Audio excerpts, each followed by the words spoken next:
পৃথিবীতে একজন মানুষই শুধু জানতেন যে তিনি পৃথিবীতে কতদিন বাঁচবেন, সেটা হচ্ছে সাইয়েদনা আদম আলাইহিস সালাম। ওনাকে বলে দেওয়া হয়েছিল উমরুকা আলফু সানা, তুমি পৃথিবীতে বাঁচবে 1000 বছর।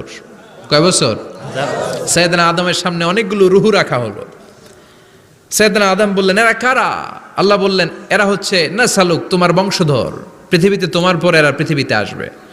সাইয়েদনা আদম বললেন, আল্লাহ ওই যে একটা রুহু দেখা যায়, এটার নাম কি? আল্লাহ বললেন, হাদা ইবনুকা দাউদ, এটা তোমার ছেলে দাউদ, সে দুনিয়াতে নবী হয়ে আসবে, তার ছেলে সুলাইমানও নবী হয়ে আসবে। সাইয়েদনা আদম বললেন, মাবুদ, আমার ছেলে দাউদের কত বছর হায়াত আপনি দিয়েছেন? আল্লাহ বললেন, 40 সানা, মাত্র 40 বছর, 4 ইয়ার্স, 40 বছর তোমার ছেলেটা বাঁচবে। ও আল্লাহ, আমি বাঁচবো কয় বছর? তুমি বাঁচবা 1000 বছর। সুবহানাল্লাহ। সাইয়েদনা আদম বললেন, মাবুদ, এত ফুটফুটে সুন্দর আমার ছেলে দাউদ, মাত্র 40 বছর দিলেন কেন? জিদ মিন উমরিহি, বাড়ায়া দেন। কি করেন? সুপারিশ করতেছে পোলার লাইগা। কে? বাবা। আল্লাহ আপনি বাড়ায়া দেন। আল্লাহকে বাড়ানো যাবে না, লেখা হয়ে গেছে। রুফিআতিল আকলাম ওয়া জাফফাতিস সুহুফ, কলম তুলে নেওয়া হয়েছে আর কালি শুকায় গেছে, আর কিছু করা যাবে?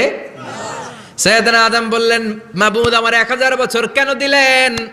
আমার এই সুন্দর ফুটফুটে ছেলেটারে মাত্র শুধুমাত্র 40 বছর কেন দিলেন? ও মাবুদ, আমার 1000 বছরের দরকার নাই, আমার 1000